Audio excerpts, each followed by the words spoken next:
What's up, fellow homeboys? Uh, okay, this isn't my 500th.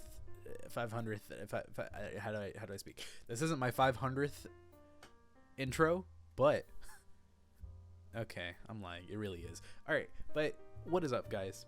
Envoys. I'm gonna start calling you guys envoys. If that's okay with you. It's not okay with you. I don't care if it's okay with you. I'm calling you envoys. It doesn't matter. But today we're gonna be talking about some tech and gaming news that I feel like I can at least have like a bit of an input on. Hopefully we can do these weekly, but hey, we'll see how like the news is each week. But hey, let's begin. That wasn't too bad of an intro, right? Let's go. All right. To start off with, let's talk about how Google wants to literally shove their massive data-loving fist. I won't finish that sentence. Basically, what they want to do is make more money off of you, in a way. At least the way that I view it. I don't like them doing that, but the way that they're going to do it is that they're going to make it harder for ad block extensions to actually work on Google Chrome in 2023, starting in 2023. So Google is basically giving Chrome a new extension manifest, and an extension manifest is just something that gives your browser data to an extension that has like details about like the files it needs and functionality that like the extension needs to like actually work. So what basically the new manifest, I think they're calling it V3, manifest V3, and that manifest basically removes the extension's power to use dynamic filtering and will basically rely on static filtering, which is basically like just a list of URLs that they would block. So basically it'll make like most ad block extensions kind of moot on Google Chrome unless like the developers find like a workaround for it or like just some way to bypass that restriction. And it's going to take a lot of work, and you know the ad block developers are like, yo, we'll do it, we got it, don't worry about it. But you know, like of course they're going to say that because you know they don't want people to not download their ad block extension, but it is what it is. So basically like time will tell how like this is going to affect people. And personally for me, it really sucks because like when I like install like ad block for like maybe like an older person that I'm helping with their computer, like for instance I was helping my dad's boss help build a PC the other day. I put on an ad extension for him, an ad blocker. So I ended up doing that because ads are like a really easy way for people to kind of just push like scams or like just something to steal your credit card information. And you know, like with older people, it's really they're not like the most tech savvy usually. Sometimes they're really good with tech, but sometimes they're not the best. And that's why like with scam artists, like what they'll do is target older people, and you know, you see where it goes. Takes their data, take all their money. You've seen like people like Kit Boga, like he scam baits. He does it to keep them occupied so that older people won't be like in their grasps. And it's usually with older people, but younger people can typically fall from them too. But that's that. So ad blockers in a whole, personally for me, I think they're really like helpful in terms of making sure people are safe, and honestly just getting rid of those pesky like pop-up ads, like you know the ones where, hey, you've won like you're the 100,000th visitor, you've won like my fist up your ass, you know, like listen. You can be into that, but they're probably not going to give you the fist in the ass. You know what I mean? It's just how it is usually. Yeah, so hopefully these ad blocker developers, hopefully they find some workaround for it. And if not, maybe it's time to switch to Firefox, because at least the ad blockers work there, right, guys? Firefox? Anyone? No? I'm a Firefox user. I'll just admit it right now. All right. Moving on to the next news story that we have here. So we're looking at the 13900K release from Intel, the new CPU that they have. So Intel almost kind of feels like they're back in the game, where like they got their ass handed to them by AMD for like the past 3-4 years, maybe even 5, and they were slacking a little bit. And I'm not gonna lie, ever since Pat Gelsinger, ever since he took control there, it feels like he's kind of pushing towards the right direction. So, listen, having an engineer as the CEO has not been the worst thing for a lot of companies. Look at Nvidia, look at AMD, Lisa Su, engineer. Look at Jensen, the leather jacket wearing man. How can you say no to that? He's pushing Nvidia up to great heights. Even they're kind of dicks about it, sure, but engineers are good in general as CEOs of engineering companies, you know. So there's a couple things to know about the 13900K. Is that in gamer performance, it seems either like on par with the 7950X or even like, for the most part, better. It feels like they're really trying to come for that, like, the gaming crown. And you know what? That's what we want. We like the competition. Because if there's no competition, it's just going to turn into like an Nvidia where they're paying $1,600 for a GPU. You guys know who I'm talking about, right? The 4090 buyers. I'm totally not trying to get a 4090 myself, but am I right? Am I right, guys? Am I right? Yeah, I'm right. I know I'm right. You guys don't have to tell me. Don't tell me I'm wrong, too. But I don't want to hear it. Just, if you guys agree with me, just say I'm right. If you guys don't agree with me, go away. So, if you guys want like more information about the 3900K, feel free to like look up some of the reviews that came out. One caveat though that I saw with the 3900K from reviewers like LTT, Linus Tech Tips, or Gamers Nexus. Gamers Nexus reported that CPU went up to like 300 watts, while Linus Tech Tips even reported that they went up to 350 watts at some point. And that's absolutely crazy. Like, we're jumping up like 100 watts. Like, I think with the 5950X, it was like around 250, maybe 200 watts. But we're climbing up there. And honestly, that's not the best thing in my opinion. While it's like, hey, we're getting the performance, you're just slamming like electricity right in that bad boy. Like, imagine this right here is the CPU, okay? My hand right here, this is the CPU. And this is the Yeah. That's basically what they're doing with electricity. Pushing it right into the cores there. And we're spicing it up a little bit. So, personally, I think it's a bad thing for gamers right now. Like, even though we're getting all the performance, like the 4090 are graphics cards. That's what we're looking for gamers at least, and even people who do production and stuff. You're sucking up to like 600 watts just on the 4090, and that's if you have like all the power cables plugged in, because they have like a Sense cable now. And it seems that like if you just want at 100% power, it'll be up to 450 watts, but still that's a really massive hike. And hopefully we're just in a trend where like we'll cycle back more towards performance with less power needed versus just chucking like electricity. See, that's the electricity, you know? We're just shoving it right up there. And the CPUs are like, please, leave me alone. You know what I mean? You know what I mean. So moving on, we're going to talk about the Resident Evil 4 and Silent Hill 2 remake. So, boy, that game looks ferocious. And by that game, I mean Resident Evil 4. So I'm not too into the Resident Evil franchise myself, but I saw this clip on Twitter where Leon counters a chainsaw attack from a zombie with his pistol. And I'll show the clip here if I can find it, but holy fucking shit, that was fucking awesome. So, you know, it has like a graphics update as usual, and it looks like there's some like new features that they're trying to put into it too. So of course we'll have to wait how the game comes out. We'll see what it's doing and all that, and especially after like Gotham Knights, like AAA gaming needs like a saving grace right now.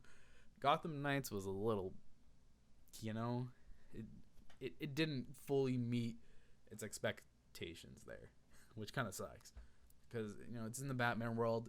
I love the Arkham games. I know you're not supposed to compare Gotham Knights with the Arkham games, but you know what I mean. Like it's kind of hard not to. So some cool things that they're adding. It looks like that Leon's gonna have the ability to crouch, which might suggest that you'll be able to do some like sneaking mechanics. So that's definitely a plus, at least for me. It's either that or you're squatting for taking.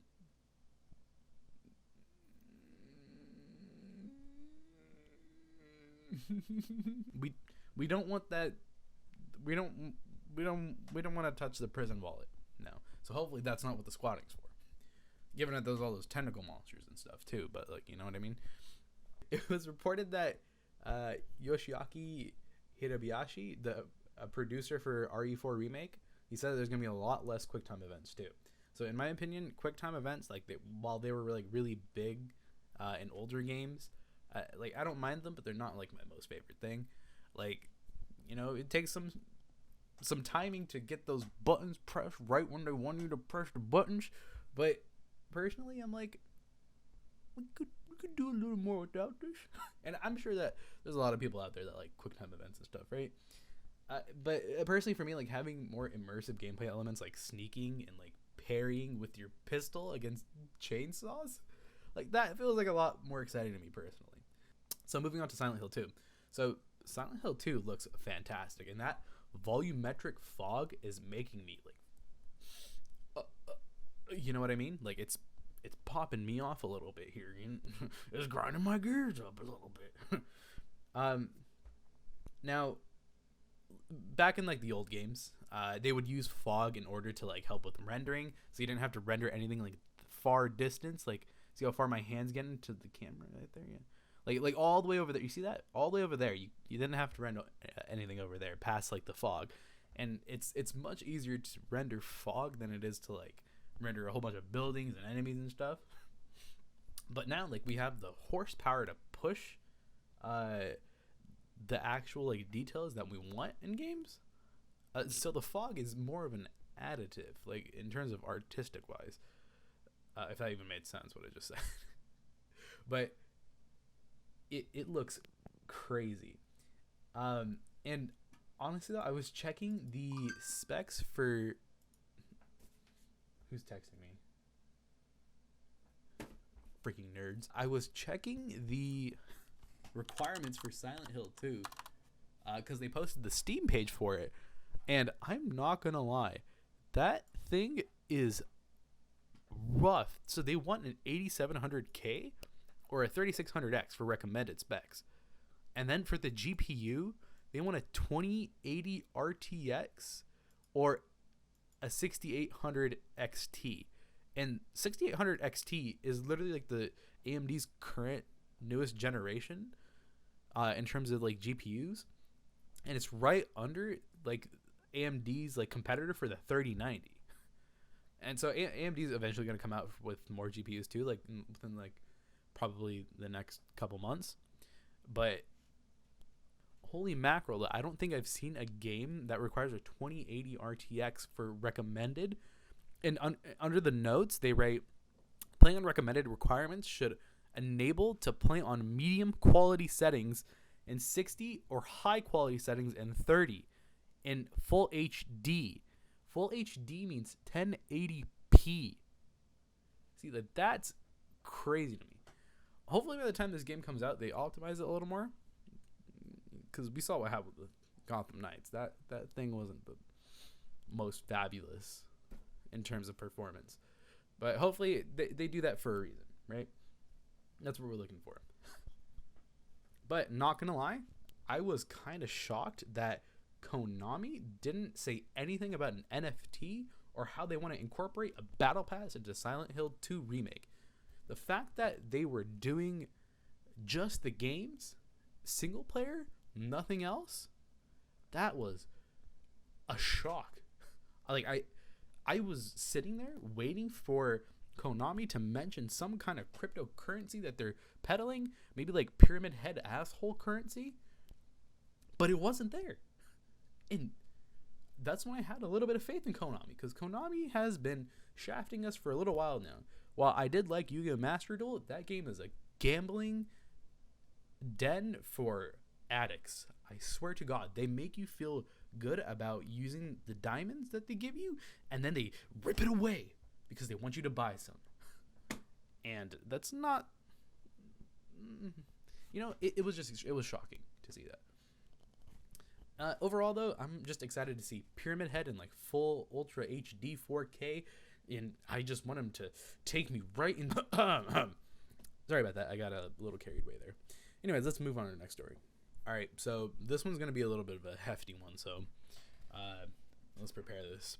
So you guys have probably seen this, maybe not, but Platinum Games is coming out with their third title for Bayonetta, and it's sadly not going to be including the voice actor for the past two games. So Helena Taylor was the previous voice actor, and on October 15th, on her Twitter, she had dropped 4 videos, and each of them were about like 2 minutes long. And she had stated that she was offered only $4,000 to play Bayonetta for the third time, after having to audition for the role again, which I heard was like common practice in the voice acting industry. But when you hear $4,000 for the entirety of the game, which was kind of like how it was perceived to be taken, you're like, for what? For measly $1,000 from a AA game? That's pretty low, especially given that this is the third game that they're making with her. So you imagine like she'd have a little more leverage. So she had also mentioned that she had emailed Hideki Kamiya for what she's worth in terms of payment. And so Hideki Kamiya is the executive director for Bayonetta 3. And in that email, Taylor claims that he had said that he appreciates her, and the memory of her first being Bayonetta is one that he holds dear. And that was paraphrased from the email, of course. So Taylor says that after he had said that, that is when she was offered the $4,000. So she had also stated in her video, which in my opinion, it didn't feel like the most necessary thing that she could have done. She stated that Jennifer Hale, which is like the current voice actor for Bayonetta and Bayonetta 3, will never be Bayonetta. And I think that like they're two voice actors. They don't need to be feuding like that. She doesn't need to be perpetuating something like that towards her. And of course, like later I'll talk about how it kind of pushed a little bit of hate towards Jennifer Hale until a little bit later. So going towards Kamiya now. So he's famous on Twitter for being like a really easy person to be blocked by, and he seemed to be continuing to actually like block people while they were bringing up the Bayonetta 3 allegations. And it kind of pushed this narrative that Helena Taylor was on the right track, where she was telling the truth because of how Kamiya kind of acts on Twitter, which is really childish, of course. But I believe on October 17th, Jennifer Hale, the current voice actor for Bayonetta 3, released a statement, and I'll put it up on the screen here somewhere. But she stated that she supports every actor's rights to be paid well, and really just said that she's under an NDA and can't really talk about the situation, but ended off with saying, "My reputation speaks for itself." So soon after, though, on October 18th, the day after, Jason Schreier, I believe that's how you pronounce his name. So he's a well-known journalist in the video games industry. He reported that Platinum offered between $3,000 and $4,000 per session for at least 5 sessions. So that would have been between $15,000 and $20,000. So, and that information apparently was from 2 people familiar with the deal, and Bloomberg had reviewed the documentation surrounding it too, and that was in the words of Schreier. So Taylor wholeheartedly denies this, and she's sticking with her story, and a lot of people are sending hate towards her, which in my opinion, don't send hate to anyone. You don't need to do that. They don't deserve the hate. This is probably coming from somewhere where she has been affected personally by it, and we really don't need to be perpetuating hate like that, especially in the video game industry where there's a lot of hate always thrown around, especially because of a game. In the end, video games are video games. We don't need to be punching each other in the head for it. So with some recent updates, though, just today, of the day of recording, Helen Taylor actually stated that she was initially offered $10,000 total, and then wrote to Kamiya, and then they had offered her the extra $5,000 there. So this was all in a tweet, and there's some other stuff that she wrote in the tweet, and I'll go ahead and read them to you. So she stated that she declined the offer and then heard nothing from them for 11 months, and then afterwards, after those 11 months, she was offered a flat fee to voice some lines for $4,000. And she states that the $4,000 for 5 sessions are total fabrications. She also mentions that the $250,000 offer that she had apparently asked for was a fabrication too. So I know this is a long one, and something I wanted to say about this is that it seems like these different sides see things differently, and no matter what the outcome of the situation was, like no matter how shitty it is, we have to remember that we should always still advocate for artists and voice actors alike to be paid what they're deserved. Like I know this is unrelated, but with Marvel's visual effects teams, they hire outside of Disney, and those guys are overworked, underpaid, like 80 to 100 hours a week. It's crazy. But so like hopefully we'll get to a point someday where like everyone gets paid what they're worth and stuff. Overall, it's like a terrible situation, and so Helena had asked to boycott the game, while Jennifer Hale, which is, as I said earlier, the current Bayonetta for Bayonetta 3, she asked to continue supporting the game. So ultimately, though, the choice, like if you really even care about the situation, or if you want to even play the game Bayonetta 3, if you even like it, like that lays on your shoulders. And so like whatever you decide to do, like just think about the situation at hand. Like, hey, do I want to support this company? Do I want to support this developer? If my money is being well spent, could I spend it on something else? That's all up to you. And hey, I know personally, I may or may not play the game. We'll see how like reviews go too. All in all, though, really shitty situation. Hopefully, it comes up where we find a like stable place for everyone to be at. So this was our first tech news. Congratulations to me. Congratulations to you guys. Thanks for anyone who was listening. Yeah, so I think that's a pretty good outro, right? Put a thumbs up if you like that outro. Like just smash it. Smash that thumbs up if you like that one. But hey, if you want to see more, let me know. Drop a comment. Subscribe if you want. And thanks. I'm gonna go watch some House of Dragon because that just came out. That finale. We'll see how it goes. Peace.